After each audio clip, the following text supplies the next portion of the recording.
Nyenaha, nyenaha.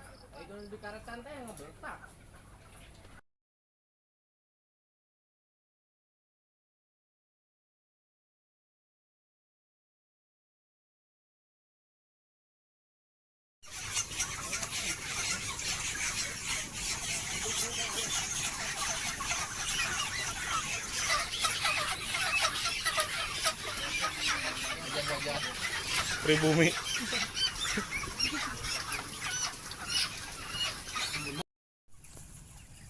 Assalamualaikum warahmatullahi wabarakatuh. Kembali lagi di channel Kapten Kasja. Jadi yang sekarang kita bahas adalah pengaruh kepadatan ke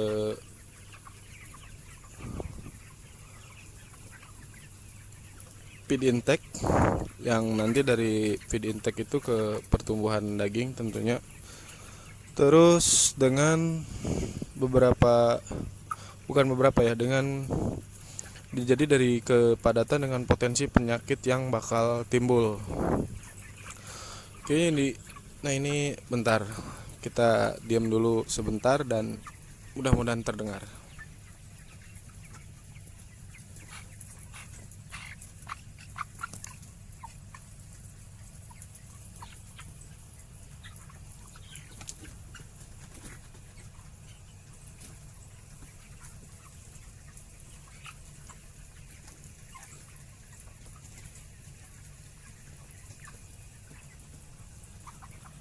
Aduh, nggak begitu jelas ya kalau sengaja di iniin.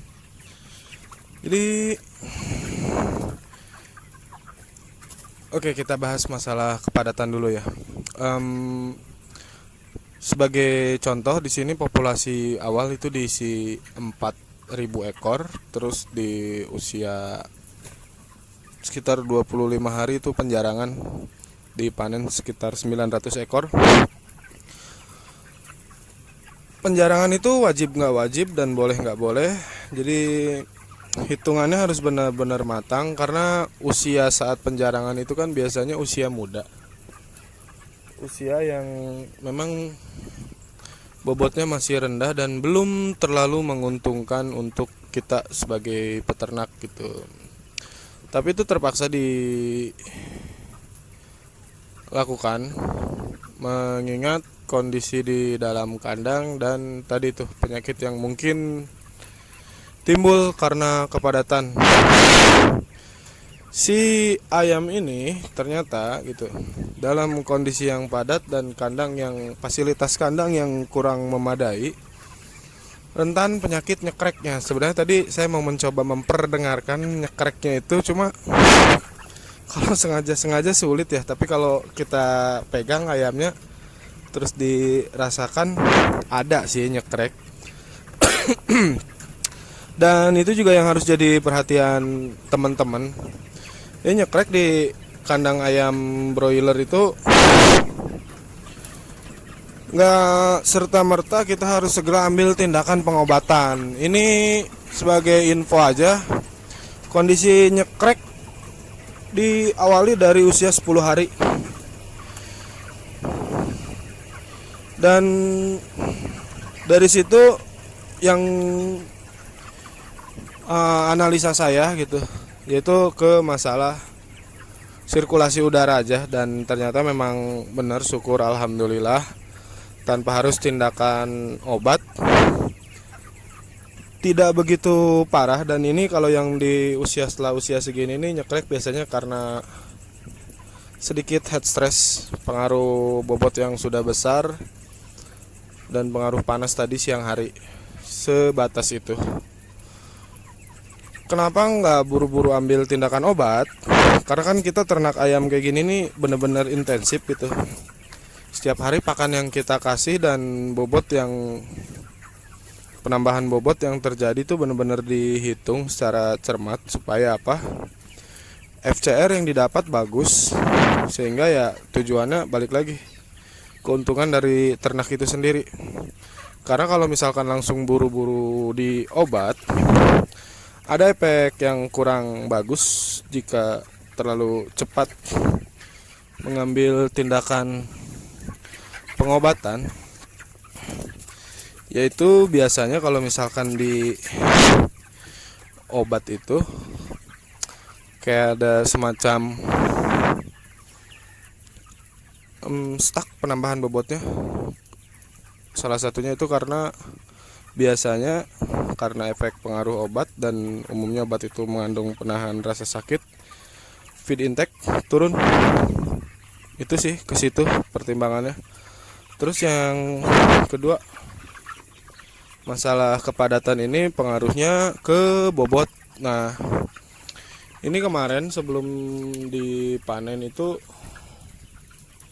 dengan sebelum penjarangan dengan setelah penjarangan, pemberian pakan itu tetap bahkan cenderung naik dengan populasi yang jauh lebih sedikit. Kenapa?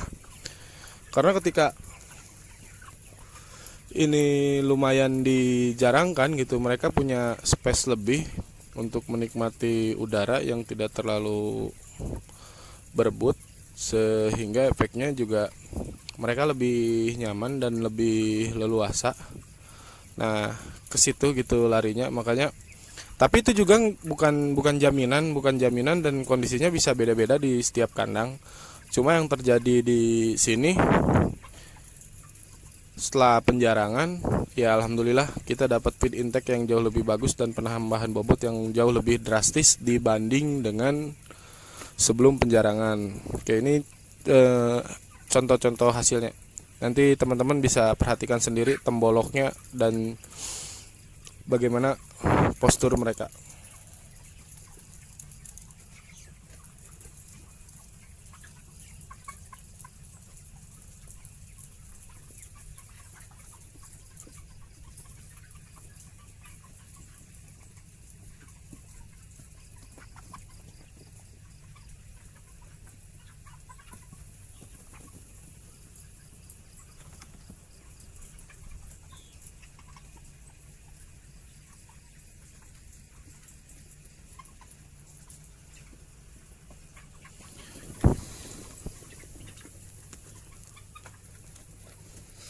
Jadi itu yang kita dapat gitu setelah penjarangan. Alhamdulillah, jadi si ayam ini jauh lebih nyaman untuk tumbuh dan nyaman untuk bergerak ke sana ke sini, karena memang kondisi yang terlalu dipaksakan juga si ayam jatuhnya,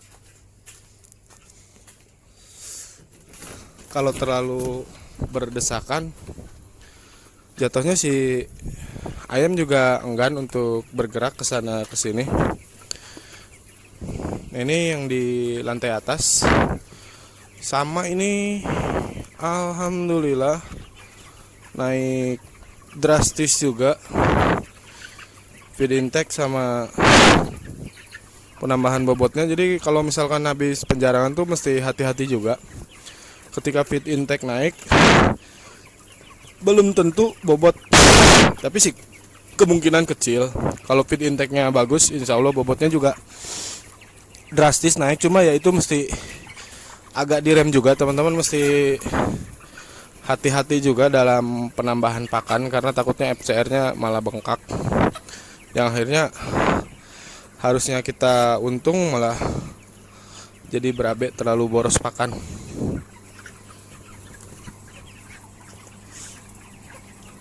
Dan satu hal lagi yang paling penting, saya selalu rutin berkeliling kandang. Jadi di bagian samping seperti ini,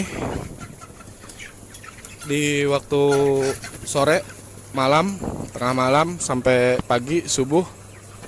Sebenarnya ini bukan kerjaan yang tanpa tujuan, tapi dengan cara berkeliling seperti ini, ayam jadi bangun. Dan tiba-tiba teman-teman tadi bisa lihat sendiri kan, mereka nggak ada yang aktif di tempat minum, nggak ada yang aktif di tempat pakan. Setelah kita muter,